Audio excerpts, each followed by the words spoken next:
Okay, so I don't know if I like the lighting in this one. You know what? Let's just deal with this. I'm just gonna put a filter on top of this video so the lighting isn't too bad, hopefully. The filter doesn't make it worse. So, as you can probably tell from the title of this video, we are going to be reading people's confessions. Now, I've seen a lot of people do this, and it has been an ongoing trend for the past few years. I've been meaning to do videos like this, but every time I do a poll on my Instagram, it's like nobody answers at all. So in order for this video to work, obviously we need confessions. So I decided to go on Reddit, of course, a trusty good old Reddit, and I am going to read confessions from there. It's under the tag called admit your wrongdoings, and that's like literally the first thing that popped up when I typed in Reddit confessions. Oh my gosh. I can't find anything, to be honest. Oh my god, this is awful. Okay, so I'm gonna have to put trigger warnings because some of the things that have been written in here are kind of... This one is called I learned about being essayed and it came back full circle. After my breakup with an ex, I had said that I was essayed just to get pity out of them. I know this was just one out of the many poor excuses to use to just get their attention. This was always my biggest fear in life, so subconsciously I felt like it was going to happen to me. I know I'm not a good person for saying that, nor do I know the stories of those that have been, but I said it and I'm not okay with it. I also know that I am not mentally okay and I have a history of going on psychotic breaks. So everything just goes blank when I go on my benders. Well, not even a month after I lied about it, it actually happened to me.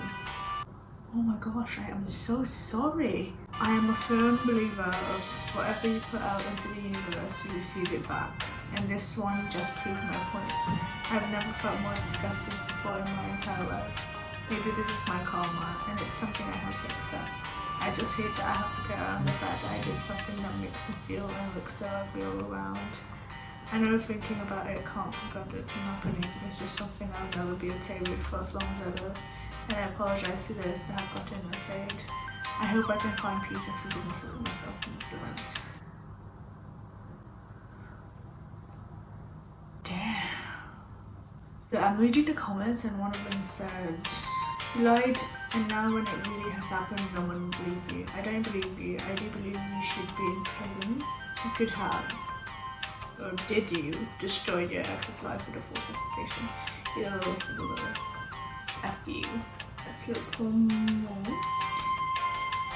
So there's this one, and it's called I bullied a disabled girl in middle school just for trying to be my friend.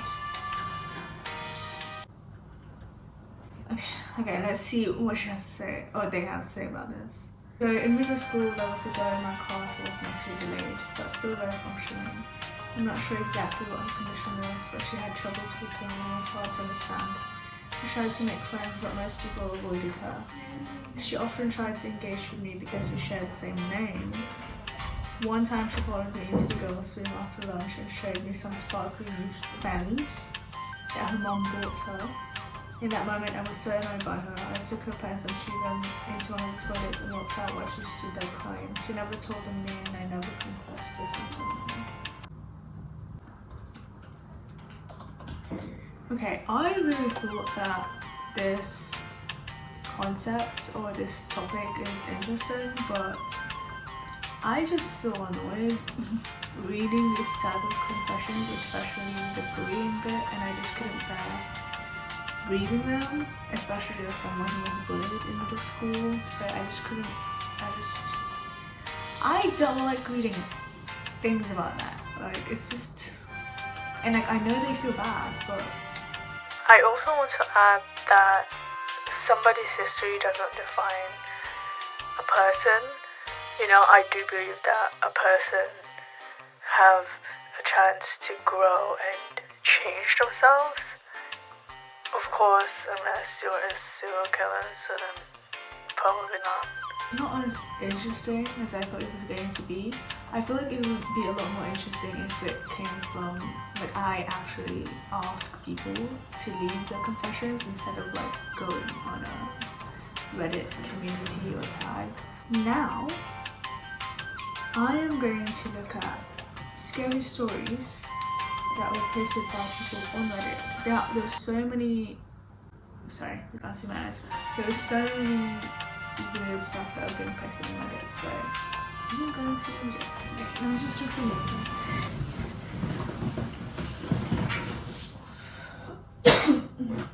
So, the title is Reddit, what is the most disturbing, scary or creepy real story? And in brackets, serious. This tag was posted 8 years ago, so that's a long time. Okay, let's start with, oh that's a lot, there's like 4,000 comments in it. The account has been deleted, so I don't know who this story is from, but basically, the story starts with, a few years ago I was walking through the woods off the beaten track a bit, and I smelled this really overpowering sweet smell. Being nosy, I pulled back the undergrowth to have a look and found the body. Okay, I was expecting, like when they meant like scary, I thought like supernatural scary. This is different. The guy had clearly been there a while and wasn't looking good, all swollen and green and black with various runny bits. The local wildlife had also been dining well for a few days. I called the police to tell them to wait with the body until they arrived. Being in the middle of nowhere, it took a while for them to arrive when it got dark, and I just sat there in the dark with them for a long time. It turned out he had committed suicide. For a long time afterwards, I had dreams about him, and he would talk to me and not nice things. Mainly about how he was angry and I had disturbed his resting place and he wanted to go. Probably just my imagination, but all pretty disturbing at the time. He still turns up in my dreams from time to time, and no doubt it will be tonight after 10 minutes. Oh my gosh. Ooh, that's another one from the user called Are You Serious? A few summers ago, I went for a bike ride around midnight with a friend. We went our separate ways at the end of the evening, and I had about 2 blocks to ride back by myself. Because of construction, I had to ride on the sidewalk, but the streets were dead. But it wasn't a problem until like where I was about to turn left into the street. There was this man walking by himself, maybe 40s, a little scruffy but not homeless. The sidewalk was narrow, and I didn't want to freak him out, so when I got about 6 feet behind him, I said, "Hey, behind you." And he turned around and gave me this super angry look. I turned down my street and he started to follow me. He was screaming about how I was a freaking C-word and he was going to kill me and all that. I lived right off the corner and I didn't want him to figure that out, so I decided to do another loop around the block. That's not the scary part. The scary part is that when I looped back around and looked down the street, I saw him standing on my freaking front stoop, staring at the street like he knew I lived there. He saw me ride by again and he didn't say anything. I ended up going back to the friends, but my bike got stolen from the alleyway by the house 2 days later. Oh my gosh, that is so scary. Oh my god, people were scary. Okay, this is another one. From a user called Saint Sparkles. I had awesome parents who let me sleep in the living room on weekend nights when I was very young because my sister was a light sleeper and I could stay up until dawn. But of course I always end up sleeping on the couch because Nick at Night made me tired. I don't know what Nick at Night is, but so one night I wake up to the prickly feeling like an instinct, just bolted into a sitting position and stared out the front window. Gosh, that's so creepy. Why sleep next to it? Okay. very hypocritical of me. My headboard is literally by the window. But like I'm on the 3rd floor, so it's fine. We lived in rural Georgia, so you can imagine the magnitude of trees. In perfect light cast from the moon, I see a silhouette of someone in this freaking tree. The family dog dashes to the window and is snarling into the glass. Terrified, I run into my parents' room and try to explain to my parents that there is a strange person outside.